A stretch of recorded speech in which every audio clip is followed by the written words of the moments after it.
बिस्मिल्लाहिर्रहमानिर्रहीम अस्सलाम वालेकुम। अमेरिका ने यमन को पैगाम दिया कल जब इन्होंने शिप उड़ाया और कहा कि अगर तुम लोगों ने ये हरकतें रिपीट की तो फिर हमारे स्ट्राइक के लिए तैयार हो। यमन ने आज अमेरिका को कहा है कि आ जाओ, मैंने शिप उड़ा दिया है।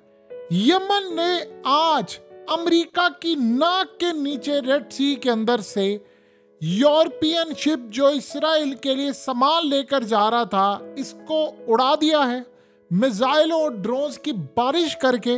और इतना तबाहकुन ये हमला था कि एक दफ़ा उन्होंने पहले इनको कहा, दूसरी दफ़ा कहा, तीसरी दफ़ा कहा, और वो इंतज़ार करते रहे कि अमेरिका के अभी नेवी के आएंगे, अभी आएंगे उनके जहाज़, अभी उनका सिस्टम आएगा। कोई मदद करने के लिए नहीं आया। और जैसे ही उन्होंने उड़ा दिया, उसी वक्त यूरोप की जानिब से अमेरिका को शदीद गुस्से भरा पैगाम दिया गया कि तुमने तो कहा था कि तुमने यमन के अंदर ऑपरेशन किया है और उनके एंटी बैलिस्टिक और एंटी शिप मिसाइल जो हैं वो सारे तबाह कर दिए हैं, उनके क्रूज मिसाइल भी तबाह कर दिए, जो जो हो सकता था तुमने उनका तबाह कर दिया। ये ऑपरेशन तुमने किया है, ये तुमने बरतानिया के साथ मिलकर ऑपरेशन किया है, ये तुमने हमें कहा है कि आप जाओ यहाँ से लेकर रेड सी से, मैं आपकी हिफाजत करूंगा। ये तुम्हारी औकात है। कल तुम अपना जहाज नहीं बचा सके, आज तुमने हमारा जहाज जो है वो तबाह करवा दिया। अब आप ये देखिए कि मामला इतना ज्यादा बिगड़ता जा रहा है कि इमीडिएटली शेल कंपनीज ने अपने सारे के सारे जितने ऑयल टैंकर से उन सबको फौरी तौर पर कहा है कि आप यहाँ से रुख मोड़ें और इमीडिएटली यहाँ से निकल जाएं। शेल कंपनी दुनिया की टॉप लेवल की कंपनी है, one of the best company है जो पूरी दुनिया के अंदर तेल देते हैं। आप सोचें उनका ऑपरेशन इतना बड़ा है कि अगर उन्होंने अपने ऑयल टैंकर्स को कहा है कि निकलो, का अमेरिका हिफाजत नहीं कर सकता हमारी, तो बताइए कि इस सूरत हाल में इनको अंदाजा नहीं इनके साथ होने क्या वाला है। देखिए मामला तो बड़ा क्लियर और सादा सा है, सिंपल सी बात है। ये तो अब हमले होने हैं, लेकिन जो बात अभी तक नहीं हजम हो पा रही किसी से कि अमेरिका की नेवी मौजूद होती है, बरतानिया की नेवी मौजूद होती है, तो सवाल यहाँ पर यह पैदा होता है कि अब ये पहले इनको एक वार्निंग देते हैं, फिर दूसरी वार्निंग देते हैं, तीसरी वार्निंग देते हैं। इनको असल में तकलीफ क्या पड़ी हुई है कि जब ये सारे शिप इनके तबाह हो रही है, इसराइल क्यों लेकर जा रहे हैं? देखिए सबसे बड़ा मसला ये है, वो इसराइल इसलिए लेकर जा रहे हैं कि एक तो उनको कॉस्ट बहुत ही ज़्यादा पड़ रही है, दूसरा आप ये देखें कि ऐसा नहीं है कि तमाम के तमाम जितने शिप्स जा रहे हैं वो सारे के सारे तबाह हो रहे हैं। कुछ हाथ लगते हैं, कुछ नहीं लग पाते, लेकिन जो हाथ लगते हैं उन्होंने असल में अमेरिका को तो कह दिया है कि हमने छोड़ना नहीं है। इन्होंने असल काम ये किया था कि इनको वार्निंग जारी की और इन्होंने इमीडिएटली बजाय इनकी वार्निंग का जवाब देने के इन्होंने कॉल कर दी अमेरिका को, डिस्ट्रेस कॉल, और कहा कि हमला होने वाला, इमीडिएटली पहुंचे। एक दफ़ा, दूसरी दफ़ा और तीसरी दफ़ा उन्होंने वेट किया कि कुछ देर ठहरे कि हम बातचीत कर रहे हैं और फिर मोड़ते हैं। उनको अंदाज़ा हो गया वो बातचीत किन के साथ कर रहे थे। देखिए गालिबन अब जो सूरत हाल सामने आ रही, ऐसा लग रहा है कि अमेरिका का भी ये ख्याल है कि असल में ये गुफ्तगू कम्युनिकेशन सिस्टम सारे का सारा सुन रहे होते हैं। यानी जब वो डिस्ट्रेस कॉल देते हैं तो इसमें जो इमरजेंसी कॉल है वो 2-3 तरह की होती है। एक सिग्नल जाता है, रेडियो सिग्नल जाता है, आप डायरेक्टली कम्युनिकेट करते हैं, और बहुत सारी चीज़ें होती हैं। तो अमेरिका का ख्याल ये है कि होसी जो हैं वो सारी गुफ्तगू सुन रहे हैं, क्योंकि इन्होंने जब इन्होंने कहा कि आप यहाँ से इमीडिएटली लेकर जाए एक दफ़ा, दूसरी दफ़ा, तो उनकी जानिब से ये बात कही गई कि हम पीछे बात कर रहे हैं और इसका डाइवर्ट करते हैं रुख। तो बजाय उन्होंने वो डायरेक्ट रुख बात करने की, वो अमरीकियों से बातचीत कर रहे थे और नियर बाय जो सिक्योरिटी होती है उनसे बातचीत कर रहे थे कि इनका मिसाइल तबाह करो, ये हमें मारने वाले। देखिए आप एक बात ध्यान में रखिएगा, वो जो क्रू मेंबर्स होते हैं, जितने शिप्स होते हैं, इनके जो क्रू मेंबर्स होते हैं, यानी सारा चलाने वाला अमला जो होता है, वो जाहिर सी बात है पैनिक में आ जाता है। आप बताइए एक मिसाइल जो है वो आकर लगता है, ड्रोन्स लगते हैं, चीज़ें तबाह होती हैं, तो फिर आप तो सारे का सारा आपका ऑपरेशन गर्क हो जाता है और आपकी जान को भी खतरा होता है। कोई पागल तो नहीं होगा कि अपनी जान गंवा देगा। इन्होंने जो काम किया, इन्होंने अमरीकियों को कहा नियर बाय सिक्योरिटी गई और वो सिक्योरिटी आ नहीं पाई। अब यहाँ जो सबसे ज़्यादा अजीब बात यह है, समझ नहीं आ पा रही अभी तक अमरीकियों को और दुनिया को भी समझ नहीं आ पा रही कि जब अमरीकी यहाँ पर हर वक्त कंटिन्यूसली मौजूद हैं, तो क्या बात है कि वो जो डिस्ट्रेस कॉल जाती है, यानी एक हालिया तबाह हुआ था, उसने 59 डिस्ट्रेस कॉल की थी। 29 दफा नहीं, 39 दफा नहीं, 49 दफा नहीं, 59, 59 दफा कॉल्स की थी अमेरिका को, नियर बाय थे उनके डिस्ट्रॉयर, तो वो क्यों नहीं पकड़ पाए? इसका सादा सा मतलब है कि अगर वो कॉल्स कर रहे हैं तो इसका मतलब अमेरिका तक कम्युनिकेट नहीं हो पा रहा। अब आप एक बात बताएं कि अगर अमेरिका तक कम्युनिकेट नहीं हो पा रहा, चले मान लिया कम्युनिकेट हो गया है, आप बताइए कि अगर 59 दफा कोई भी शिप कॉल करेगा, 59 दफा, तो कोई पागल ही होगा ना 59 दफा कॉल करेगी। इसका मतलब है कि आपको जवाब नहीं मिल रहा, या क्या इनका सारे का सारा सिस्टम जो है वो हूसियों की जानिब से हैक कर लिया गया है, जो सबसे बड़ा सवाल है। देखिए, अगर तो उनका सारा सिस्टम हैक कर लिया गया, इसका मतलब है कि जो डिस्ट्रेस कॉल वो देते हैं वो अमेरिकियों तक पहुंच ही नहीं पाती। आप एक बात बताइए कि कल अमेरिका का शिप तबाह होता है और अमेरिका अपने शिप को नहीं बचा पाता, चले मान लिया यूरोप की बात तो समझ आती है, आप दुनिया के अंदर किसी और मुल्क का भी कह रहे वो भी समझ आती है। अमेरिका के जो अपने शिप हैं उसकी सिक्योरिटी तो अमेरिका ने करनी है ना, यूरोप ने तो नहीं करनी। तो फिर सवाल यहाँ पर यह पैदा होता है कि अमेरिका के जो अपने शिप हैं उन्होंने डिस्ट्रेस कॉल दी तो अमेरिका क्यों नहीं बचा पाया? सवाल सिंपल सा ये है कि अमेरिका ने अपने शिप के साथ पूरी नेवी और सारा कुछ भेजा था, तो क्या बात है? दो वजूहात हो सकती हैं। देखिए, सबसे बड़ी वजह यह है कि एक तो जो हूसी अब तक ऑपरेशन कर रहे हैं वो सारा अमेरिका की टेक्नोलॉजी को बीट करके कर रहे हैं, यानी अमेरिका की टेक्नोलॉजी इस काबिल नहीं रही कि अब वो इन ऑपरेशंस को किसी भी वजह से रोक सके। दूसरी बात यह है कि या फिर जब ये काम होता है तो उनकी जानिब से मिसाइल आते हैं और वो अमेरिका के सिस्टम पर डिटेक्ट नहीं होते और वो सीधा जाकर ये हिट कर देते हैं। तो सवाल यहाँ पर ये पैदा होता है कि अगर ये दोनों काम हो रहे हैं तो अमेरिका को चाहिए चूड़ियाँ पहने और खित्ते से निकल जाए। भाई, आप किस मकसद के लिए हैं? ये जो नियर बाय सिक्योरिटी खड़ी है, ये बरतानिया हम जी ये कर देंगे, वो ऋषि सोने की आप से देखें और ज़्यादा तेज़ हवा चले वो वैसे ही उड़ जाए, तो वो बंदा उठकर कहता है कि जी सबक सिखाएंगे, इनको बताएंगे कि ये किसका एरेट सी फलाना है।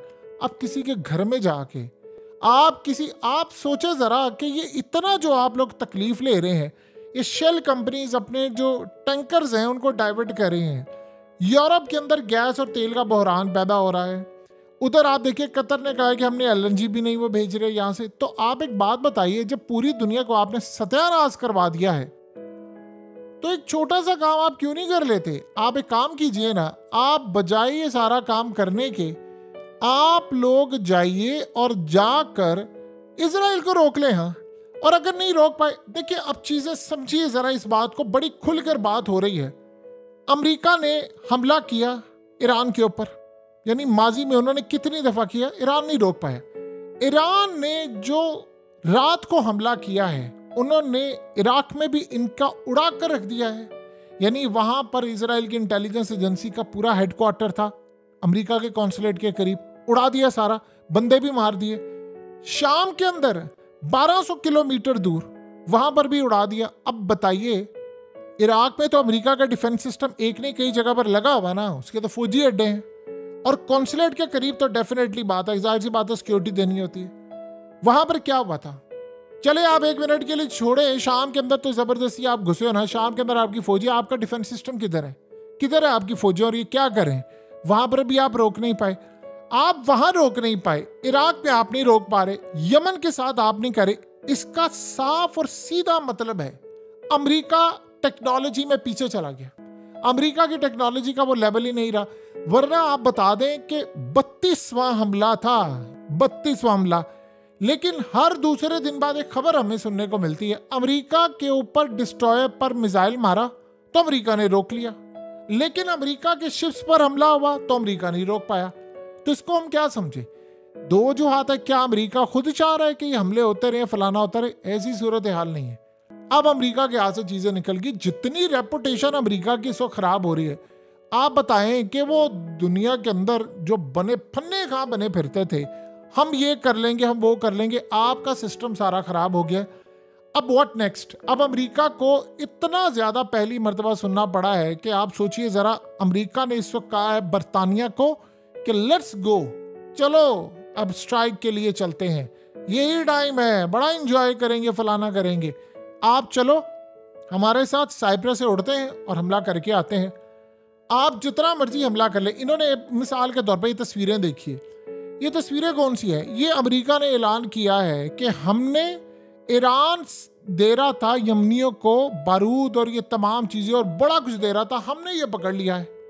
और उधर यूरोप इनको गालियां दे रहा है। वो कह रहे हैं कि आप बता दें कि आपने ये जो काम किया है सारा कुछ, ये क्या चल रहा है। आप कह रहे हैं हमने पकड़ लिया, आप कह रहे हैं हमने साइट्स तबाह कर दी हैं, आप कह रहे हैं यमन को हमने गले से पकड़ लिया। और भाई पकड़ लिया है तो बताओ ना अब आगे क्या करना है। आगे रोक लिया उनको, वो तो बिल्कुल जवाब पर हमला करते जा रहे हैं। ये बात इनको अब समझ आ गई। यमन ने इनको कहा था कि हम जो सतह समंदर हो या सतह समंदर से ऊपर हो नीचे हो जैसे मर्जी हो, उन्होंने एक बात कही, उन्होंने कहा रेड सी को सुर्ख करेंगे तुम्हारे खून से। सिंपल सी बात थी कि हम तुम्हारे खून से करेंगे। उसका ये मतलब था कि हम तुम्हारे सारे शिप तबाह करेंगे। देखिए अमेरिका का रेडार सिस्टम हो गया बेकार, इसको कूड़े में फेंक दे, आप ये काम नहीं कर सकते। एक तो आप ये जो मर्जी बात कह ले दुनिया में कि जी वो असल में हम ये काम कर रहे हैं कि जी वो रेडार सिस्टम ऐसा हो रहा है, फलाना हो रहा है, ये हो रहा है, हमारे पास इंटेलिजेंस मालूमात नहीं थी। एक और थ्योरी है जो आपके सामने पेश करना चाहते हैं, आपने कमेंट सेक्शन में बताना है कि उसमें वजन कितना है। असल कहानी एक अजीब सी हुई है कि अमेरिका के अंदर कुछ एक्सपर्ट्स का ये ख्याल है कि अमेरिका का सिस्टम भी बेकार हो गया है कि दूसरा अमेरिका खुद भी ये काम कर रहा है ताकि वो इसराइल के सामने एक जवाब पेश कर सके कि देखो मैं नाकाम हो गया हूँ, मुझसे हमले नहीं रुक पा रहे, तो लिहाजा तुम इस जंग को रोक दो ताकि ये हो जाए, वरना मैं तुम्हारी हिफाजत नहीं कर पाऊंगा। देखिए ये बात जो अमेरिका के अंदर थियरीज फैला रहे हैं, जिंदगी में एक बात याद रखिएगा, जिस सुपर पावर ने अपनी इतनी ताकत बनाई हो वो फिर झूठे भरम के लिए कुछ भी कर सकता है। अफगानिस्तान के अंदर 2006 से 7 में अमेरिका पूरी तरह जंग हार गया था। उस वक्त अंदाजा हो गया था इनको कि अभी जंग जीत नहीं सकते, लेकिन अपने झूठे भरम को करते करते करते इन्होंने 2021 तक ले गए, यानी 15 साल मजीद गर्क कर दिए, पैसा लगा दिया और जाते हुए फिर तालिबान को हुकूमत देगी। हुकूमत उनकी गिराई, 21 साल कुट गई और जाते उनके हाथ में इक़्तिदार देगी। लेकिन यहाँ पर आप बता दें कि वहां पर तो इन्होंने भरम किया, यहाँ पर क्या सूरत हाल है। इसका मतलब है कि अमेरिका को ये सारी यूरोपियन कंट्रीज जो हैं अब इनको क्यों बुरा भला कह रही है कि तुमने क्या ऑपरेशन किया, ये बड़ा जी हमने ऑपरेशन कर दिया। अब असल कहानी ये मिली कि वो ऑपरेशन जहाँ पर किया वो भी बाद में इनको पता चला कि वो साइट्स ही सारी जाली थी, उन्होंने अबैंडन कर दी हुई थी। जैसे आपको पुराना घर होता है जिसको आप छोड़ देते हैं, वहाँ कोई रहता नहीं है। तो आप बताइए कि सारे मामले पर आप कहाँ पर खड़े हैं, आपका मामला क्या है।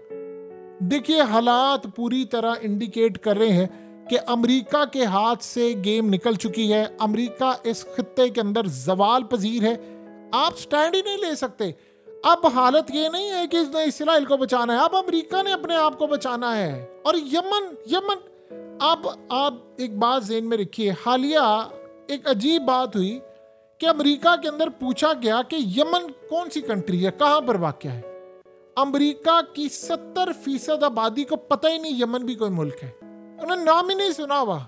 हत्ता कि अमेरिकी बड़े पढ़े लिखे शुमार होते हैं, उनको पता ही नहीं है कि यमन कहाँ पर है कोई। और बाकी जिन्होंने जवाब दिया वो आप फिर जवाब सुन ले, कोई फलाना कह रहा है, कोई किधर कह रहा है, उनको पता ही नहीं है कि यमन है किधर है। अब जानते हैं कि एक बड़ी अजीब बात हुई थी, अमेरिकी इतने बेवकूफ़ हैं कि हालिया उन्होंने एक सर्वे किया मजाक के तौर पर कि एक जगह थी, आपको याद होगा कि अलादीन एक कार्टून फिल्म आई थी डिज्नी की जानिब से, उसमें जिस जगह का नाम था उसका नाम था आगराबा। आपको याद होगा जिसमें अलादीन होता है, जिन्नी होता है, सारा कुछ है। आगराबा वो सिटी का नाम था। तो जब अमेरिका से लोगों से पूछा गया कि आगराबा पे जाकर अमेरिका हमला करने जा रहा है, तो 30% ने कहा कि ज़रूर करना चाहिए क्योंकि उसने बड़ा तबाही का सामान किया हमारे लिए। सोचे इमेजिनरी दुनिया में वो सिटी एग्जिस्ट ही नहीं करती, यानी वो शहरी, वो तो एक फिल्म छोटी सी उन्हें कार्टून फिल्म बनाई थी डिज्नी ने और उसके अंदर एक इमेजिनरी सा नाम दिया था और उनको पता ही नहीं। ये हालत तो 70% तो अमरीकियों को पता ही नहीं है कि यमन भी कोई मुल्क है। आप सोचे जिनको ये नहीं पता उन्होंने इनका मुल्क तबाह कर दिया। व्हाट नेक्स्ट, क्या होगा? अमेरिका अपना बोरिया बिस्तर बांधे निकले यहाँ से, नहीं निकलेगा तो ताबूत नहीं देने इन्होंने, यहाँ ताबूत नहीं मिलते होते। अभी ये नेवी सील के इनके 2 कमांडोज मारे गए हैं, तो यमन ने इसकी जिम्मेदारी ले ली है ना। तो यमन ने इनको क्या कहा? यमन ने इनको कहा कि हम तो आपको छोड़ेंगे नहीं, हम समंदरों के अंदर कब्रिस्तान बनाएंगे, दुनिया खुशकी पर बनाती है, हम आपके समंदर में बनाएंगे। तो अब अमेरिका की हालत ये हो चुकी है कि ना वो खुद बचता है ना दूसरों को बचाता है, तो करते करते उसका मामला इतना ज़्यादा ख़राब हो गया है कि आप अंदाज़ा कर लें कि इजराइल को उसने क्या बचाना है। वो अपना वजूद बरकरार रख ले, अपने आप को बचा ले, वही काफ़ी है। अब अमेरिका के जहाज़ तबाह हो रहे हैं, यूरोप के हो रहे हैं, और मज़े की बात यह है कि यूरोप अब इसके ऊपर शदीद बरस रहा है। वो कह रहा है कि तुम लोग सिर्फ इतना बता दो, अपना आप तो बचाते नहीं हो, हमें भी डुबो रहे हो।